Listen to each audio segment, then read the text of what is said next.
Dans cette ville où les bâtiments vertigineux semblaient aspirer toute la lumière, où l'air était saturé d'une énergie frénétique, les petites rues qui bordaient les quartiers pauvres avaient peine à respirer. Les monuments de verre et d'acier se dressaient tels des géants, accablant de leur ombre tout ce qui se trouvait en dessous, dans une ville où les distinctions entre richesse et pauvreté étaient aussi évidentes que les lignes d'une carte. Là, entre ces immensités de béton et de verre, Maya se tenait derrière le comptoir d'un restaurant huppé, un endroit où le luxe se mesurait dans chaque plat, chaque service, chaque détail. Elle était l'une des nombreuses serveuses qui veillaient à ce que la perfection des lieux ne soit jamais entachée par le moindre faux pas. Maya, une femme noire dans la quarantaine, n'était pas une simple employée parmi tant d'autres. Elle avait la grâce de celle qui, malgré les coups du sort, ne se laisse jamais plier. Sa peau sombre, marquée par les années et les épreuves, brillait dans la lumière tamisée du restaurant, comme une étoile solitaire. Son uniforme impeccable, chaque pli soigneusement repassé, et sa posture droite, comme ancrée dans la terre, faisaient d'elle une présence discrète mais indéniable, une ombre dans un monde où l'éclat et la brillance régnaient. Pourtant, malgré sa dignité naturelle, elle était presque invisible aux yeux des clients, ou tout du moins, ils ne la voyaient pas vraiment. Ils ne cherchaient pas à voir l'humain derrière le sourire poli et la coupe parfaite des cheveux. Non, ils cherchaient quelque chose de plus. Ils voulaient du luxe, de l'élégance. Un service irréprochable qui ne les dérangeait pas dans leurs préoccupations plus grandes, plus importantes. Ils voulaient se sentir comme des rois et reines d'un royaume où l'argent achetait tout, même la dignité des autres. Maya n'était qu'un visage dans un décor parfait, une ombre parmi les sculptures d'acier et de verre. Elle était celle qu'on oubliait dès qu'on quittait la salle, le témoin invisible de vie qui se déroulait à la vitesse de la lumière. Ce matin-là, un brouillard pesait sur la ville, cachant les gratte-ciel et les fenêtres étincelantes derrière un voile de mystère. La lumière filtrée par les nuages gris donnait au monde une couleur ternie, une impression de flou, comme si la ville elle-même était en pause. Maya se préparait à commencer son service, les gestes méticuleux, habituée à la répétition, mais son esprit était ailleurs. Elle pensait à tout ce qu'elle avait vécu dans cette ville, aux regards fuyants des clients, aux murmures qu'elle entendait parfois, aux gestes brusques d'ignorance qu'elle recevait chaque jour. Mais aujourd'hui, quelque chose semblait suspendu dans l'air, comme une promesse de changement. C'est alors qu'il entra. Le vieil homme n'avait rien de particulier au premier regard. Il portait des vêtements usés, un manteau fripé, sali par le passage des années et des intempéries. Il avait des cheveux gris, éparpillés sous un vieux chapeau qui semblait avoir connu des jours meilleurs. Mais ce qui frappait en lui, ce n'était pas son apparence débraillée. Non, c'était quelque chose dans ses yeux. Une lueur étrange, comme une flamme vacillante, une profondeur qui semblait raconter des histoires bien au-delà de son apparence. Maya, du fond de la salle, le remarqua immédiatement. Elle savait ce que ces regards de ceux qui étaient invisibles pouvaient signifier. Elle les avait vus tant de fois. Ces sans-abri, ces marginaux oubliés par la société, ceux que l'on évite d'un simple regard. Ils avaient tous un poids sur leurs épaules, un fardeau invisible, une histoire qui n'avait jamais été racontée. Mais il y avait quelque chose de différent chez cet homme. Peut-être que c'était sa dignité. Peut-être que c'était cette aura de guerre, de douleur et de résilience qu'il portait avec lui comme un manteau invisible. Sans hésiter, elle s'approcha de lui, laissant derrière elle les voix de la salle, le bruit des couverts et des conversations indifférentes. Elle se dirigea vers sa table, où il était assis dans un coin, loin des regards curieux, des jugements. « Bonjour, monsieur », dit-elle avec une douceur infinie, son ton chaleureux et calme, comme si elle avait su, avant même de le voir, qu'il avait besoin de cela. « Que puis-je vous apporter aujourd'hui » Il la regarda, d'abord surpris par la gentillesse dans sa voix. Ses yeux, d'habitude ternes et fatigués, s'éclairèrent brièvement, mais un voile de doute traversa son regard. Comme s'il ne comprenait pas tout à fait pourquoi une personne comme elle, si raffinée et polie, se souciait de lui. Il balbutia quelque chose, une réponse incertaine, un murmure, mais avant qu'il ne puisse finir, Maya l'interrompit doucement, comme pour le rassurer. « Je vous invite à prendre votre temps, monsieur, dit-elle, avec un sourire qui effaçait toute forme de jugement. Nous avons des plats délicieux ici. Mais n'hésitez pas à me dire si vous avez une préférence. » Il la regarda alors plus attentivement, touché par sa gentillesse. Le vieil homme, pour la première fois depuis longtemps, sembla se détendre légèrement. Ce n'était pas seulement l'offre d'un repas, c'était l'humanité qu'elle lui offrait. Il répondit enfin, presque timidement, comme si chaque mot était une victoire sur un monde qu'il avait souvent oublié. « Un café, s'il vous plaît. » Et peut-être un peu de pain. Maya revint rapidement au comptoir après avoir déposé la tasse et le pain. Ses gestes étaient fluides, habitués à l'agitation du restaurant, mais dans sa tête, il y avait un tourbillon de pensées. Elle sentait un besoin inexplicable de retourner auprès de cet homme, de comprendre, de savoir ce qui se cachait derrière ses yeux fatigués. Chaque fois qu'elle passait près de lui, elle pouvait sentir une tension silencieuse, un poids dans l'air, comme s'il portait une souffrance qu'il n'arrivait pas à exprimer. Ce n'était pas simplement un sans-abri. C'était un homme marqué par des années, peut-être même des décennies de combats invisibles, des guerres qu'il avait livrées dans le silence, loin des yeux du monde. Elle s'étonnait d'elle-même, de cette envie presque irrésistible de savoir qui il était, pourquoi il était là. Peut-être était-ce cette solitude silencieuse qu'il dégageait, ou peut-être était-ce l'intuition, cette voix intérieure qui lui disait que cet homme n'était pas comme les autres. Maya n'était pas du genre à s'immiscer dans les affaires des autres, mais il y avait quelque chose chez lui qui l'appelait. Ce n'était pas de la curiosité malsaine, mais plutôt une forme de compassion qui, à force de rester enfouie, ne pouvait plus se taire. Lorsqu'elle revint enfin à sa table, le vieil homme avait déjà fait un geste. Il sortit une pièce de monnaie, usée, ternie par les années, et la plaça lentement sur la table. Maya s'approcha, son cœur se resserrant. Ce geste, si modeste, semblait en dire long sur sa dignité et son refus de se laisser aller à la charité. Avant qu'il ne puisse poser la pièce sur la surface polie de la table, Maya l'interrompit doucement, mais fermement, un léger sourire sur les lèvres. « Non, monsieur, dit-elle, ces mots baignés d'une sincérité rare. Aujourd'hui, le repas est pour vous. » Laissez-moi le faire.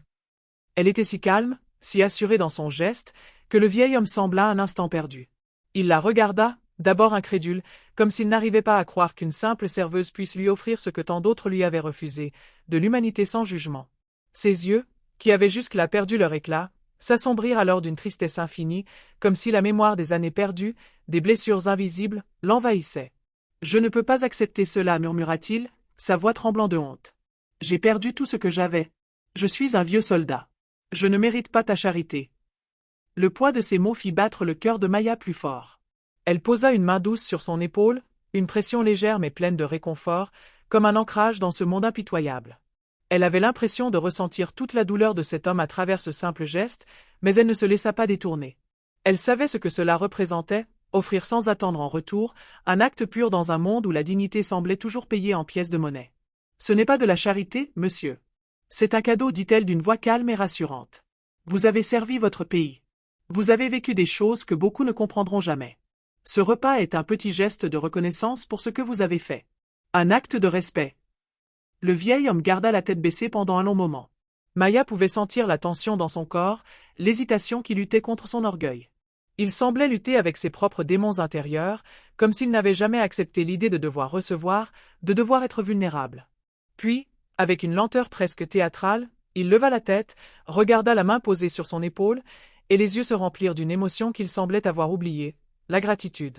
C'était un regard lourd, presque douloureux, mais rempli d'une forme de reconnaissance silencieuse qu'il n'avait plus ressentie depuis longtemps. Il hocha la tête, comme un homme qui, enfin, acceptait ce qu'on lui offrait, sans honte. Il se leva alors, avec une dignité tranquille qui démentait l'image du vieil homme fatigué qu'il semblait incarner. Ses gestes étaient précis, calculés, presque militaires. Maya ne dit rien. Elle resta là, observant ce geste, cette soudaine grâce qu'il dégageait. Il s'éloigna sans un mot de plus, se dirigeant vers la sortie, sans tourner la tête, laissant derrière lui un silence lourd, comme si tout ce qui venait de se passer n'était rien d'autre qu'un moment suspendu dans le temps. Maya se rendit au comptoir, son cœur plus léger, mais son esprit tourmenté par l'étrange rencontre. Elle ne savait pas pourquoi elle avait été poussée à agir ainsi. Peut-être était-ce la reconnaissance d'un frère d'âme, un homme qui avait vécu des choses qu'elle n'aurait jamais pu comprendre, mais qui, d'une certaine manière, l'avait reconnue pour ce qu'elle était. Ou peut-être était-ce simplement ce besoin de voir l'humanité en chacun, même dans les recoins les plus sombres de la société. Pendant ce temps, à quelques rues de là, un groupe de soldats en patrouille marchait dans les rues, insouciants et bruyants, brisant le calme du matin avec leurs rires et leurs commentaires. Parmi eux, le sergent Guillaume, un jeune homme qui portait l'arrogance et la certitude d'un militaire habitué à la discipline, remarqua l'homme sans-abri qui quittait le restaurant. Il s'arrêta net, ses yeux se fixant sur la silhouette du vieux soldat qui s'éloignait. Une lueur de mépris traversa son regard, et il échangea un regard avec ses camarades, tous aussi jeunes et pleins de l'orgueil de leur uniforme. « Regardez-moi ce type, dit Guillaume d'un ton moqueur. Il entre dans un restaurant chic, et voilà qu'on le traite comme un roi. Qu'est-ce que c'est que cette histoire ?» Les soldats s'approchèrent, leur paleau résonnant sur le sol comme une menace silencieuse. Leur présence était imposante, presque écrasante, et ils dégageaient cette aura arrogante qui ne se cache jamais sous l'uniforme. Guillaume, le sergent, s'avança avec un air de défi, son regard fixé sur Maya qui était en train de prendre une commande. Elle pouvait sentir son regard lourd, presque accusateur, comme s'il l'évaluait dans l'instant, et son esprit s'alerta aussitôt. Il ne venait pas simplement pour prendre un café ou discuter, il était là pour remettre en question quelque chose.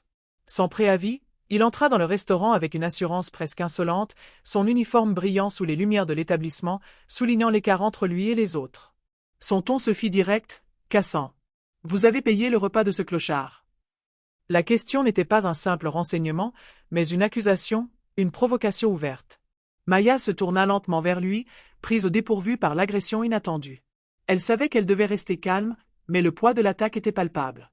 Elle inspira profondément, cherchant à garder sa voix tranquille. « Oui, monsieur. Il n'a pas les moyens. Il mérite un peu de dignité, » répondit-elle, ses mots mesurés, comme un bouclier contre l'hostilité. Elle savait que cette réponse ne suffirait pas à apaiser les tensions, mais elle refusait de se laisser intimider. « Vous êtes une servante de la charité, n'est-ce pas ?» rétorqua le sergent d'un ton acerbe, un sourire ironique jouant sur ses lèvres. « Et vous pensez qu'un homme comme lui mérite votre aide ?» Les paroles de Guillaume étaient comme une gifle silencieuse. Maya leva les yeux, un peu surprise par l'agression de ses paroles, mais elle se força à ne pas se laisser déstabiliser. « Il est un être humain, comme vous ou moi. Tout le monde mérite de la dignité, même ceux qui semblent oublier, » répondit-elle calmement, sa voix ne trahissant aucune des secousses que son cœur ressentait. À ces mots, un silence s'installa brièvement, puis une tension plus palpable encore envahit la pièce. Les soldats, sentant leur autorité renforcée par leurs uniformes, commencèrent à encercler Maya, leur visage devenant de plus en plus menaçant, comme une meute autour d'une proie. Maya ressentait cette pression grandissante, mais elle se maintint droite, son esprit résolu à ne pas céder. Son cœur battait plus vite, mais sa dignité restait intacte. Elle savait qu'elle devait être plus forte que la situation, plus forte que leur mépris. L'un des soldats, frustré de ne pas avoir réussi à provoquer une réaction, donna un coup de pied dans le coin du restaurant, le bruit résonnant fort, comme un avertissement, une menace implicite. Les autres se figèrent un instant, mais les yeux de Maya ne quittèrent pas Guillaume. Elle savait que ces hommes croyaient avoir le pouvoir de la faire céder, de la rabaisser. Mais elle n'était pas une victime. Elle était une femme qui savait ce que cela signifiait se tenir debout face à l'injustice. C'est à cet instant précis qu'un bruit de pas lent, mesuré, se fit entendre. Le vieux vétéran, qui était resté dans le coin jusque-là, s'approcha lentement du groupe de soldats. Sa silhouette solitaire se dessina dans l'ombre, dégageant une autorité calme, presque inébranlable. Il semblait être une présence intemporelle, un rappel vivant des générations passées, et dans ses yeux, Maya put voir un éclat de sagesse durement acquise.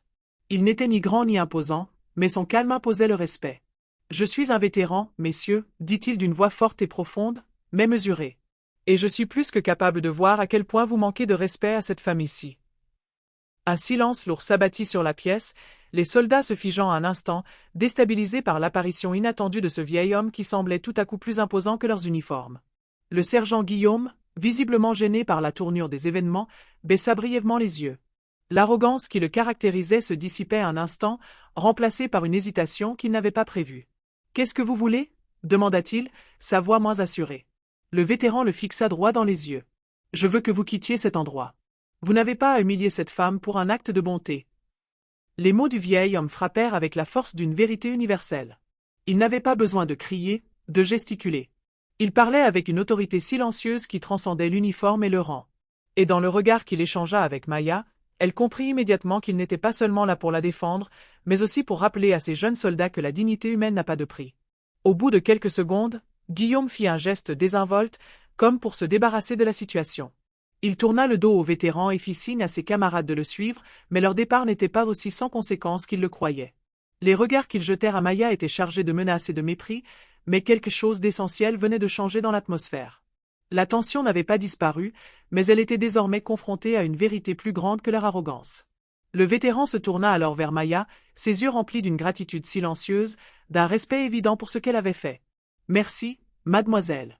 Parfois, la dignité vient de la personne la plus inattendue, » dit-il avec un léger sourire. Maya, émue par ces mots, lui rendit son sourire, mais le poids de la situation pesait sur elle. Elle savait que ce qu'elle venait de faire était important, un acte de résistance, un acte de pure humanité. Mais, dans son cœur, un doute persistait. Et si ce n'était pas suffisant ?